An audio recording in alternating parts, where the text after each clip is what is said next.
What's up, Sooner Nation? Happy game day. OU Kansas, 11 o'clock kick. We got the road whites. At least two of us have the road whites on here. Excited to see the Sooners in their road whites today. If you're not part of what's happening on the Sooner Surge, click the button. Go to our channel, subscribe, turn on those notifications, like, and comment. Here for a little recruiting update. Several things in the mix for the Sooners. And really, we're going to mainly talk about four guys. So let's get right into it, guys. Let's start with one that we know as far as has set a commitment date, Hunter. Yeah, 4-star edge, Alex Shield Knight, edge from Wagner, Oklahoma. This 2025 class at Oklahoma is just wow. Like OU's going to land 6, I would say, right now, October 28th. 6 out of the top 7. Only missing out on 1 Vandy commit. That's happened for a while. This OK Preps class is so good. You have Kevin Sperry, who might be the first 5-star quarterback in Oklahoma in a long time, first in at least 10 years, depending on what site you look at. Shield Knight's there. CJ Nixon, he's a borderline 5-star edge. The other guys from Carl Albert, too. It's just like Miguel Chavis locked down this recruitment, I think. Again, it's November 10th, right, Jerm? Yeah, November 10th commitment date. Last few weeks, Chavis has been making the trips there before home games at times to go make the rounds to Wagner, watching them dominate 4A football in Oklahoma. Well, Wagner's a great program, high school program. So he's going to be coached well and ready to go. And he's a 3 stars? Is that what you said, Hunter? He's a 4-star on 3. But composite. I don't think 247's got to him yet, but okay. I just think he's a guy that I think's kind of been under the radar a little bit. I think he's really got a good ceiling, and he'll fit in great with that 25 class, and only going to go up, I think, before then. Yeah, and really, there's 3 other guys we need to talk about specifically. You got everyone's on the edge of their seat with the Grant Bricks, Eddie Pierre-Louis, and then Reggie Powers. Those are kind of the next 3 I want to kind of hash out here. And let's just start with Bricks, because it's been noted. People have seen it probably on Twitter. Parker Thune reported it that Bill Beatenbow would be in attendance at that game. Of course, OU's in Lawrence. It's not a far drive from where he plays his game. So I think that is massive and monumental that Beatenbow would be in attendance. And for me, guys, I'm just going to say I feel very good about Grant Bricks committing to OU, and I feel like we've been saying this, though, for 2 weeks. It could be at the drop of a hat. I don't know when that is. Jeremy, we've been saying it I think we've been talking about Bricks for forever, it seems like, because he was a guy that was going to, before the season started, he wanted his commitment done before the season started for high school football, and he still hasn't made it.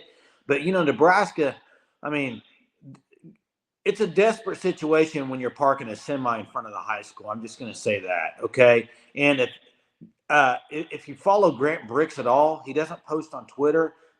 I'm not quite sure what Nebraska's trying there, but Grant Bricks, I think, solid OU, and I think it's just a matter of time until that commitment drops. Yeah, he's very quiet. I mean, the guy's a drum major at his high school. That's impressive to be a 4-star offensive lineman, one of the top offensive linemen in the country, and you're not even getting a halftime because you're climbing up on a little platform to help direct the band. Grant Bricks, just a man of many talents. Again, like you said, Jay, I can't believe coaching staff at the high school was okay with that. That's just a distraction. They may not have been. I mean, it's just I don't see the reasoning for it. Like, really, you're struggling that bad in that recruitment that you're going to have to send a semi. What is that even telling Grant Bricks, that we have a semi? Like, OU has a semi too, but they're not sending it to Park. No, and it's got a lot of championship trophies on the side of it. Yeah. OU's got a lot of championship trophies on the side of that.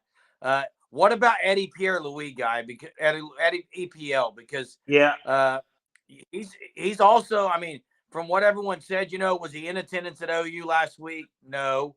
Does that make a kink in their armor? I say no, not the fact just because he wasn't there. I don't think it really causes any distress from me personally, but I'm curious what you guys think on the EPL.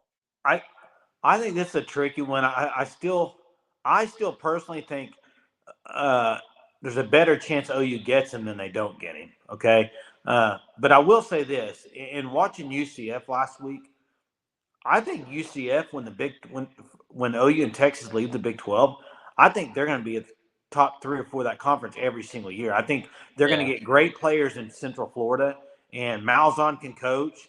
So, right now they put together like their best recruiting class ever. Yeah, it is. So I will say that, but I'm probably leaning 70-30, 65-35 in favor of OU right now. I like the connections that OU has there. Like Bill Bedenbaugh is so just renowned as one of the top offensive line coaches, if not the top offensive line coach in the country. Then he's at Tampa Catholic. Who else is from that school? Lewis Carter. He was there last year in that 23 class. So he knows some guys that are at OU. It's just, I think it's OU eventually. Again, when will that be? Yeah, this is one of those that's going kind of back and forth from what I'm hearing. Like one day it's like, OU, it could be UCF. Next day, OU still feels pretty good. I think it's kind of one of those recruitments that's gonna flip flop probably back and forth a few more times. It's not like Grant Briggs, in my opinion. Yeah, and here's the deal: if you're any high school athlete, specifically high school athlete on the offensive line. Specifically high school athlete on the offensive line, possibly looking at OU and any other school, and then you wake up on Sundays and you watch anything around the NFL, it'd be very hard to say no to OU. I'm just saying. OU offensive linemen are laced all the way through the league on Sundays. So if you have any hope in playing professionally, well, I know, Jay. I disagree a little bit with that. Well, Trent Williams is the greatest tackle in NFL. No, but what I'm saying I disagree with was the fact that there's a lot of schools that put a bunch of offensive linemen out. Now, UCF's not one of them, if that's what you're saying. Yeah, I'm just saying. The fact that OU has the top left tackle, arguably in NFL history, arguably the top right tackle currently in the NFL, and then arguably the top center in the NFL. That's all true. Jason Kelce with the Eagles. It's all true. Like the amount of just pure, like you look at that 2018 offensive line, all 5 of them, I believe that was the Joe Moore year, are now in the NFL, either starting or they're on rosters at the bare minimum. Yeah. And that's my point. I think Bedenbaugh has some pull because of that. Oh, yeah, for sure. But now let's go to the other side again on the defense, and a guy that OU fans are super excited about after the Michigan State kind of debacle. Reggie Powers looks like it's very strong in the Sooners' favor. What are your thoughts on how quickly something might happen, guys? Anytime. He visited last weekend. Reggie Powers, I thought there was a potential since OU offered him to flip, and that was even before any of the Michigan State Mel Tucker things went down. There was a very good chance that he flips. Now that all happens. Shortly after that, he officially announces his decommitment. And so OU seems like they just had him in. Like, that's the pick. The only other school with even a chance of landing Reggie Powers is UCLA. But, I mean, all the momentum right now is in OU's favor. It was from when he was a Michigan State commit, I would say. And then you have him in on campus last weekend. I think he's going to be the next to join the Sooners class. Yeah, he's one that I think kind of like Bricks. Yeah, it would not shock me if it happened. I mean, as we're recording the video, it could happen. I don't know. I just think it's going to be very soon. And same with Bricks. Those can drop very quickly.